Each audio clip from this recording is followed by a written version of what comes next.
Welcome to this video series ahead of Creative Operations Los Angeles 2022. This event is taking place at the Lowe's Hollywood Hotel on October 25th. In this series, we'll be talking to some of the speakers from the event, asking them key questions about the topic of creative operations and beyond. Delighted to say I'm joined by Lee Drasin. He is the Senior Director of Client Services at Herbalife. Lee, thank you very much for joining me. Pleasure to be here. Nice to meet you. We will get straight into the topics. So what do you think are the biggest issues facing creative operations today?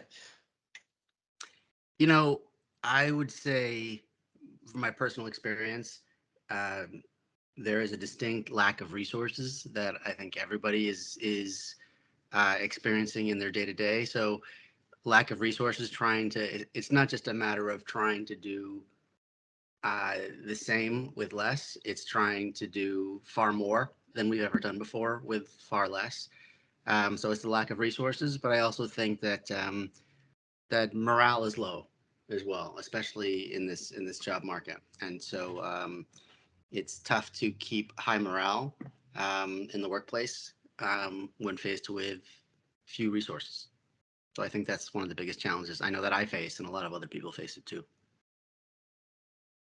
The second question, I mean, maybe it's a similar answer, maybe it's a different answer, I guess. But what do you think are the most important elements in making the creative workflow streamlined and more structured?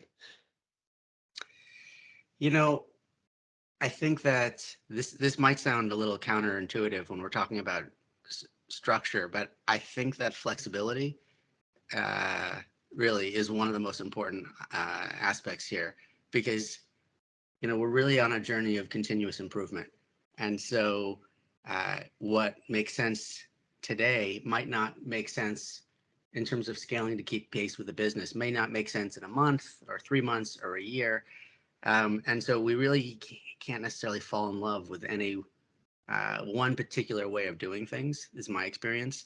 So you have to be flexible. I also find that sometimes we can't let process get in the way of itself. And good process allows us to get the work done without tripping over ourselves. And I think that sometimes if a unique business opportunity requires it, it's important to be able to fast track certain creative asks. And that requires flexibility to be able to say, you know what, this is a unique request, and it's time sensitive, and maybe we need to treat this one a little different. Um, Not to say that process and structure aren't crucial to getting the work done, but it's just important to recognize when those opportunities arise. Yeah, I guess sort of flexibility has been something that's important, I guess, for everyone in the world at the moment, where the COVID pandemic has changed where we work and how we work and the operations, creative or otherwise. Yeah. I guess one thing that is coming back is the events industry, and you'll be speaking at our event on October 25th, Creative Operations Los Angeles. What do you think these events are so relevant for the industry? Why do you think they're important, and what do you enjoy about them? Yeah, well, you know what? I think there's never going to be a time where we say we have too many good ideas. Let's just too many damn good ideas. Let's throw that one in the good idea pile.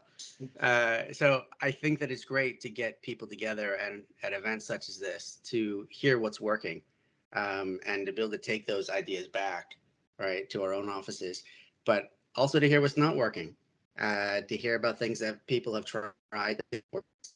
Um, that's just as important. And so I think it's great to hear what other people have done and are doing, but it's also good to network, to be able to cast a wide net and to learn about other people and opportunities in your space. And I think events like this are perfect. It's a great meeting of the minds, so to speak. So it's something that I really look forward to, and yeah, I'm anxious to meet some colleagues come October. So I guess that's sort of why people should come. But where they're going is obviously Los Angeles, to the Lowe's Hollywood Hotel. I've been to Los Angeles, I think, once in my life. I'm obviously from the UK when I was a school child. So wow, you're past due. It's time for your triumphant return. So I guess not just for me, but what do you sort of recommend doing? Is there anything that you'd recommend people do when they come? Yeah, well, one of the I grew up on the East Coast, but one of the great things for me about living here on the West Coast now is you can, depending on where you live in LA, you can drive a half hour or an hour and be at the beach, at the desert, at the mountains, um, completely different sort of microclimates, all within just an easy car drive away from you. So for me, I love going to the beach in Malibu. There's a beach called El Matador. It's really special, definitely worth a little bit of a drive. Um, I don't want to say too much, just that it's really sort of unlike other beaches here in LA. Um, and there's some other really great places right here in Hollywood. If you like to hike, Runyon Canyon. You can actually, from Runyon, you can see the Lowe's Hollywood Hotel. So it's that close.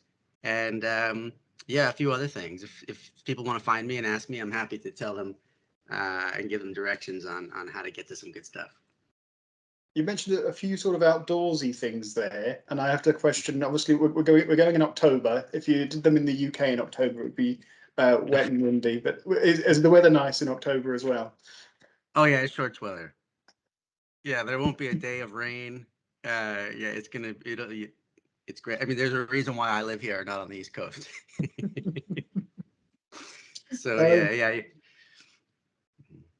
so thank you very much, Lee, for speaking to me today. It was great to speak to you, and you can meet Lee and you can come and hear from Lee at the event on October 25th at the Lowe's Hollywood Hotel.